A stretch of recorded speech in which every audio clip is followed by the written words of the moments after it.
مطلب ڈاکٹر بابا تو کہتے ہیں کہ سب سے پیار کرو، لیکن کچھ لوگ ایسے ہوتے ہیں کہ آپ چاہ کے بھی ان سے پیار نہیں کر سکتے ہوتے، تو ان لوگوں کا کیا کیا جائے؟ تو پھر ایک جرمنی میں ہی ان کی کاکی رہتی ہیں، ان سے میری بات ہوئی، سعدیہ کاکی ان کا نام ہے، تو انہوں نے مجھے کہا کہ ان سے میں نے جب یہ کوشچن کیا تو انہوں نے کہا کہ آپ ان سے پیار نہ کریں، آپ ان کے لیے دعا کر دیں، آپ ان کے لیے ہدایت کی دعا کر دیں، اور آپ ان سے نفرت نہ کریں، کیونکہ یہ بہت زیادہ پاسبل ہوتا ہے کہ آپ پیار نہ کریں، لیکن پیار جس کو نہ دے پائیں، لیکن پھر یہ بھی پاسبل ہوتا ہے کہ آپ ایٹ لیسٹ اسے نفرت نہ کریں۔ تو یہ پھر مطلب ایسی کوئی بات نہیں ہے، جو بھی آپ کے ذہن میں کوشچن آتا ہے ایسا ہو نہیں سکتا کہ اس کا آنسر نہ ملے، اور لوگوں کو معاف کرنا بھی یہی ہے کہ آپ اپنا دل ہلکا کر دیں، اپنی جان چھڑا لیں آپ۔ جب آپ اپنی جان چھڑا لیتے ہیں پھر آپ کا جسم بھی ہلکا ہو جاتا ہے، آپ کی روح ہلکی ہونا شروع ہو جاتی ہے، پھر آپ اپنے اوپر فوکس کرتے ہیں، پھر آپ اپنی فیملی پہ فوکس کرتے ہیں، آپ اپنے اللہ پہ فوکس کرتے ہیں۔ اور یہ جو معافی کا پروسیس ہوتا ہے یہ نان سٹاپ ہوتا ہے۔ اگر دن میں آپ کو 10 لوگ مل رہے ہیں تو ایسا تو ہو نہیں سکتا کہ 10 کے 10 لوگ آپ پھول برسائیں، وہ ان میں سے ہر کسی کا اپنا اوپینین ہوگا، اور کبھی کبھی لوگوں کے اوپینینز آپ کو ہرٹ کر دیتے ہیں، جب آپ ہرٹ ہو جاتے ہو تو پھر وہی آپ کے دل میں باتیں آتی ہیں۔ یہ جو معافی کا پروسیس ہے یہ نان سٹاپ ہوتا ہے، یہ ہر وقت ہر پل کے لیے ہے، اور یہ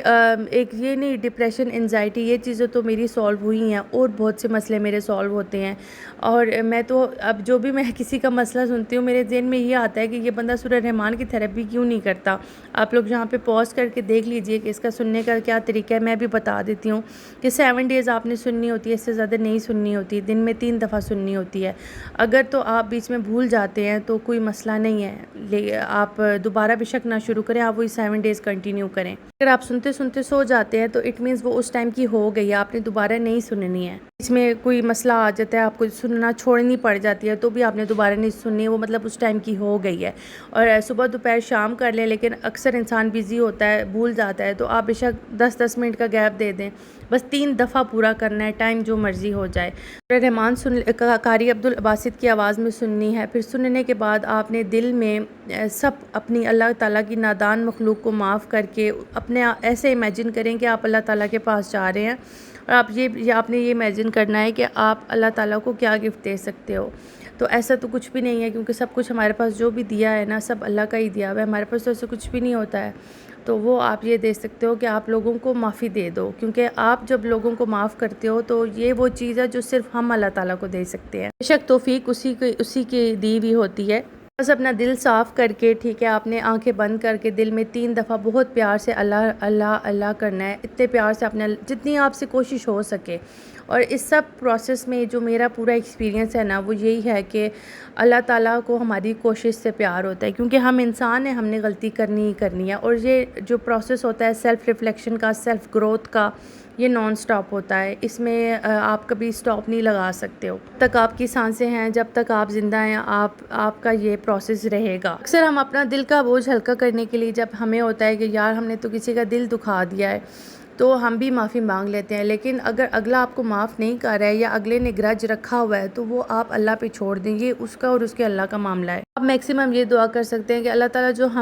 ہمارے ثواب ہیں وہ بے شک آپ ان کو دے دے، اور ان کے دل میں تو ڈال دے کہ وہ ہمیں معاف کر دیں۔ پھر ایک بات یہ بھی ہے، ڈاکٹر بابا کے ہی میں نے کسی لیکچر میں یہ بات سنی تھی کہ بار بار معافی مانگنے سے اگلا انسان پہ فرعون بھی بن جاتا ہے، تو یہ بھی ایک مطلب اتنا بھی اپنے آپ کو نہیں گرانا۔ میں نے واقعی خود وٹنس کیے یہ چیز کہ واقعی لوگ پھر فرعون بن کے بھی دکھاتے ہیں، یہ چیز اگلے کو غرور میں بھی ڈھال سکتا ہے، لیکن میرا پھر بھی یہ اوپینین ہے کہ آپ اپنے دل کی تسلی کے لیے اللہ کی خاطر اگر ہو سکے آپ میں اتنا ظرف ہے، اتنے گٹس ہیں، ایک دفعہ معافی مانگ لیں، باقی سارے معاملات اللہ پہ چھوڑ دیں، اس کے بعد بھول جائیں، صلہ رحمی کی کسی بھی چیز کی امید نہ رکھیں۔ مجھے پتا ہے کہ جو لوگ پاکستان میں رہتے ہیں وہ ایک دن میں 1000 دفعہ اس پروسیس سے گزرتے ہیں، خاص کر جو لوگ مطلب برادری سسٹم میں یا جوائنٹ فیملی سسٹم میں رہتے ہیں۔ باہر والے تو چلو تھوڑا بہت ہم سے یہ چیزیں دور ہوتی ہیں، لیکن پھر بھی ظاہر ہے آپ کی فیملی اگر یہاں پہ سفر کر رہی ہے، آپ کو فون کالز آئیں گی، آپ بھی وہاں پہ ڈسٹرب ہوں گے، لوگوں کی بیچاروں کی چکی ایسی ہوتی ہے کہ پھر وہ اپنی پرسنل فیملی میں، بے شک آپ باہر رہ رہے ہیں، پاکستان میں رہ رہے ہیں، ایسے پرابلمز ہوتے ہیں کہ آپ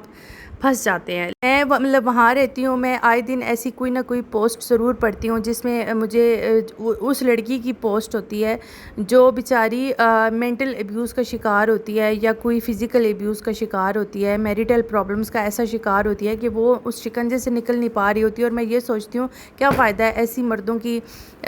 پڑھائی کا جو اس کو شعور ہی نہ دے سکے، مطلب آپ کی جرمنی رہنے کا بھی کیا فائدہ ہے۔ اس لیے مجھے پتہ ہے آپ لوگ بہت زیادہ، کیونکہ میری زیادہ تر آڈینس ہے ہی جرمنی کی، اس لیے میں یہ بات کر رہی ہوں کہ مجھے پتہ ہے بہت زیادہ آپ ہرٹ ہوتے ہو، سب کچھ ہوتا ہے، لیکن پھر بھی آپ کوشش کریں کہ جس نے آپ کے ساتھ زیادتی کی ہے اس کو اللہ کی خاطر معاف کر دیں اور اپنا دل کا بوجھ ہلکا کر دیں، اپنی روح کو تھوڑا سا سکون دے دیں اللہ تعالیٰ کی خاطر۔ ہر معاملہ اس کی ذات پہ توکل کرنا سیکھیں۔ کہ میں آپ لوگوں کو بتاؤں نا، نفسا نفسی کا دور ہے آج کل، ہر انسان کو اپنی پڑی بھی ہے، اور لوگ صرف مطلب کے ہیں، مطلب ہوگا تو آپ سے بات کریں گے، مطلب نہیں ہوگا تو نہیں کریں گے۔ ان چیزوں کو ایکسیپٹ کرنا سیکھیں، کیونکہ کووڈ کے بعد تو مجھے لگتا ہے دنیا کچھ زیادہ ہی خود غرض ہو گئی ہے۔ لوگوں سے توقعات لگانا چھوڑ دیں، اگر آپ لوگوں کو معاف کر رہے ہیں تو یہ بھی توقع رکھنا چھوڑ دیں کہ وہ آپ سے صلہ رحمی کرے گا، کیونکہ جو چیز آپ اللہ تعالیٰ کے لیے کرتے ہیں پھر اس میں آپ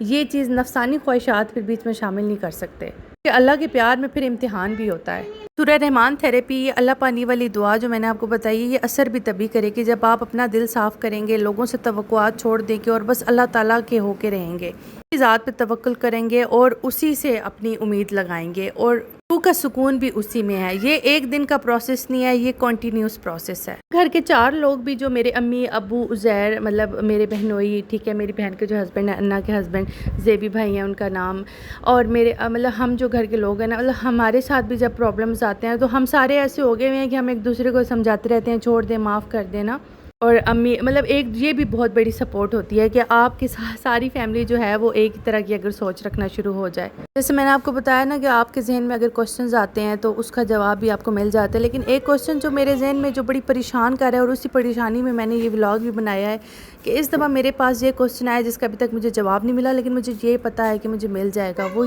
یہ سوال ہے کہ کچھ لوگوں سے جب آپ ملتے ہیں نا تو ان کی اتنی اچھی پازیٹیو انرجی ہوتی ہے، اتنی پیاری باتیں کرتے ہیں، مطلب ان کی پوری گفتگو میں بہت ہی خوبصورتی ہوتی ہے کہ ان سے مل کے جو ہے نا آپ خود خوبصورت محسوس کرنا شروع ہو جاتے ہیں، آپ کے اندر جیسے اس کی پازیٹیو انرجی آ جاتی ہے۔ لیکن کچھ لوگوں کے پاس آپ جاتے ہیں تو آپ کئی دن تک کنفیوز اور پریشان رہتے ہیں اور وجہ کوئی بھی نہیں ہوتی، مطلب نہ اگلے کا مس بیہیو ہوتا ہے نہ کچھ ہوتا ہے، لیکن آپ بس اس کی محفل میں بیٹھ کے اس کی گفتگو میں سن کے آپ کی روح ایسی پریشان ہو جاتی ہے کہ آپ کو خود نہیں سمجھ میں آ رہا ہوتا کہ یہ کیا اور کیوں ہوا ہے۔ بس اس دفعہ جو میں پاکستان آئی ہوں یہی سوال لے کے جا رہی ہوں، اور یہ جو ابھی میں جس کے ہاتھ پہ خارج کر رہی ہوں یہ میری بہن کی بڑی بیٹی ہے، یہ ہمارے گھر کی فرسٹ بورن ہے اور یہ آٹسٹک ہے، آٹزم ہے، یہ ابھی 11 سال کی ہے اور اس کا جو ہے 11 منتھس کی ایج میں جو ہے آٹزم تھوڑا ڈائگنوز ہوا تھا۔ یہ بھی جو ہے ہماری گھر کی ایک بہت ہی لمبی جرنی ہے جو اب تک چل رہی ہے، اس پہ بھی میں کبھی آپ لوگوں کو ایک سیپریٹ بتاؤں گی کہ ہم لوگوں نے اس چیز کے ساتھ کیسے ڈیل کیا ہے، اس میں سوسائٹی والوں کا کیا رول تھا، ہمارے گھر کا کیا رول تھا۔ لیکن جو میری یہ بھانجی ہے اس میں بہت زیادہ بہتری آئی ہے سورہ رحمان تھیراپی سے، اور وہ جو کہتے ہیں کہ جو میاں بیوی کی آپس کی لڑائی ہوتی ہے، رنجش ہوتی ہے، اس سے اولاد سفر کرتی ہے، یہ کنسیپٹ میاں بیوی آپس میں ٹھیک ہو جائیں، ڈاکٹر بابا تو یہ کہتے ہیں تو جو آپ کا آٹزم والا بچہ ہے وہ خود بخود ٹھیک ہونا شروع ہو جائے گا۔ میری بھانجی میں سورہ رحمان تھیراپی اور بہت زیادہ فرق، جو ہم اس کو لیلا شریف سلام کرنے لے کے جاتے ہیں نا، وہ جب لیلا شریف سے ہو کے آتی ہے تو اس میں بہت زیادہ بہتری آئی بھی ہوتی ہے، کیونکہ آٹزم کے بچے ہائپر بھی رہتے ہیں بہت زیادہ۔ پھر بہت سے لوگوں کو پتہ ہے کہ میرے ینگ بھائی کی ڈیتھ ہوئی تھی، پھر اس چیز کو اوور کم میرے پیرنٹس نے جیسے کیا ہے، اس میں بہت بڑا ہاتھ سورہ رحمان کا اور ڈاکٹر بابا کے لیکچرز کا اور ان کی باتوں کا اور اللہ پانی والی دعا کی ایک بہت بڑی سپورٹ رہی ہے ان کو۔ یہ تھا میرا آج کا ولاگ، آئی ہوپ آپ لوگوں کو بہت اچھا لگا ہوگا۔ انشاءاللہ ملتے ہیں اگلے ولاگ میں، اپنا بہت سارا خیال رکھیے گا اور دعاؤں میں یاد رکھیے گا۔ Okay bye, چاؤ۔